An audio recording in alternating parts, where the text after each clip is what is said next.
I'm TV people! Oh, here we go. I stopped the spin just at the right time, so my brain's okay now. Well, as well as it's ever going to be. So stand here. So this is our second video of this project over in Crewe. So this is a buy-to-let refurb we're doing for a couple of clients. And if you've seen the first video, this was a jungle. And when I say a jungle, like the music came on, the bongos, bum-ba-da-bum-ba, bum-da-da-bum-ba.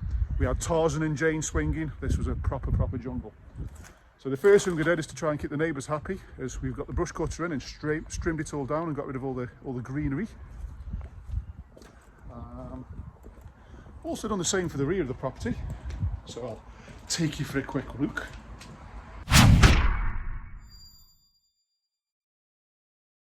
So there you go, as you can see, garden's been done, trimmed, nice and tidy, so neighbours are happy.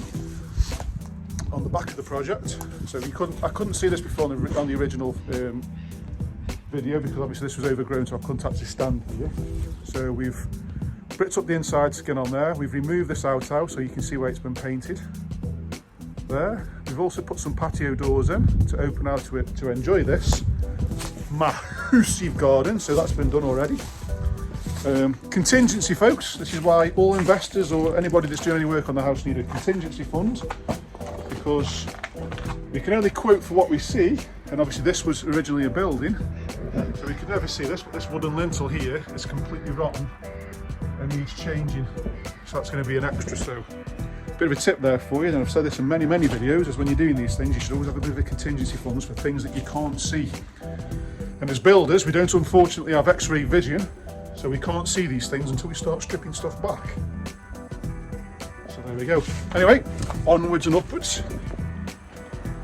We've made very good progress. The lads have done well, so let's really hand up here for the lads. Well done, boys, well done. Okay, so through there, so we've just knocked up a bit of temporary stud. So we're just working out some floor plans for the inside for the kitchen. Again, if you saw this before, and there was the world's dirtiest, greasiest kitchen you've ever seen. So I'll put some pictures up here now to show you. Shoot! I'm a dirty. I'm a dirty. I'm a dirty. Okay. I'm a dirty. I'm a dirty. I'm a dirty. Accelerator. I'm a dirty. Look, mom, that's a dirty. Nah, you ain't never heard me swerve. Also behind here, this was the toilet that had been put in. So as we can see, it's all been ripped out, ready to receive plasterboards, etc. It needs a full rewire. And the reason that we know that is because this is a bit of a tip for you guys, top tip.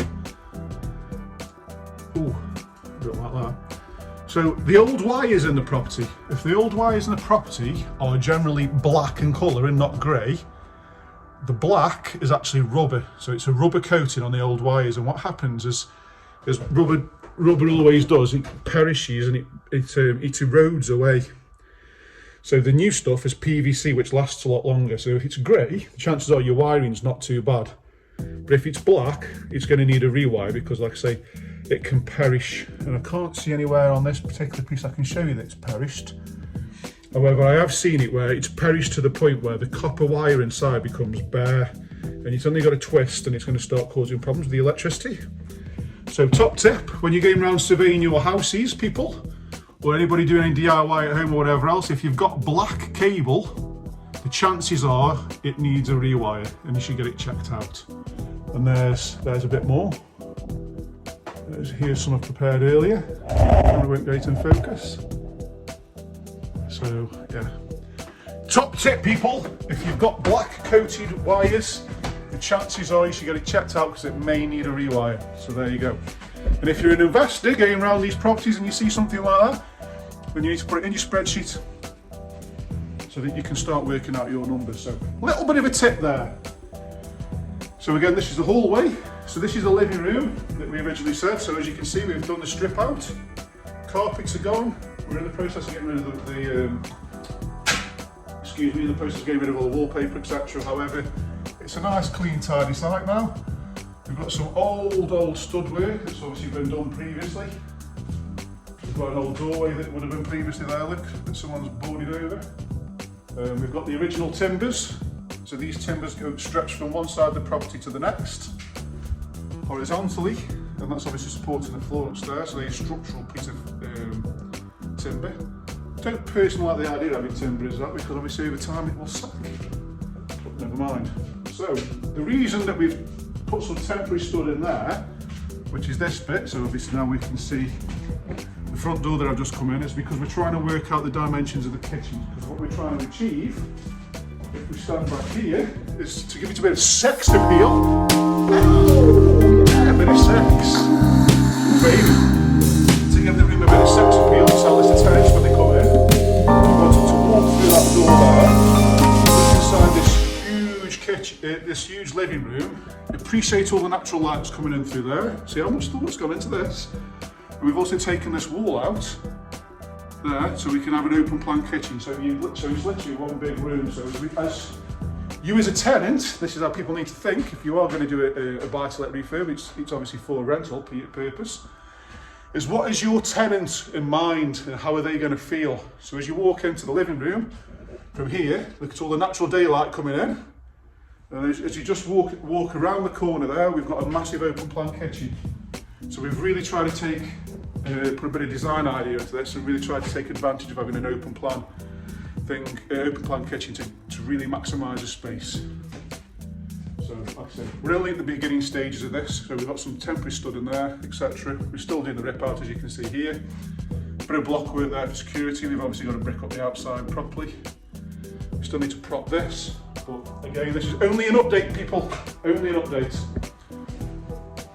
So there's another tip for you people out there. If you are doing a buy-to-let refurb, you need to think like a tenant and what would they want. So what would you want if you were renting out that property? How would you like it? So, up the stairs. Not much to show. Obviously we've removed some of the plasterworks, etc. These are all ready for the first fix now. We've got the doors out. Again, a bit of wallpaper to come off. Apart from that, we're not too bad. Go. Into the third bedroom. It's obviously for a family with regards to a 3-bed, so that's why we wanted to maximise the space downstairs. Now, not everybody's going to like an open plan kitchen, but in our experience with the lettings here in Stoke-on-Trent, open plan big kitchens seem to sell really, really well. And so the bathroom, as we can see, has all been ripped out. We'll be doing the same thing here. We're going to be putting a bath across, and then we're going to be introducing an extra toilet there, and then the sink will be going underneath the window. And we've got some really, really, really old antiques left, and that, ladies and gentlemen, is actually a light and a heater. It's actually got an element around the outside, so that one thing does both. So that would be heating and electricity. So that's how old it is. That's how much this place needs a refurbishment. Look at that, the size of that for a garden. So stay tuned for the rest of the YouTube channel, people. Stay tuned for some more tips, etc. And I've got dust in my eyes. I love you all, and I'll see you soon. Mwah!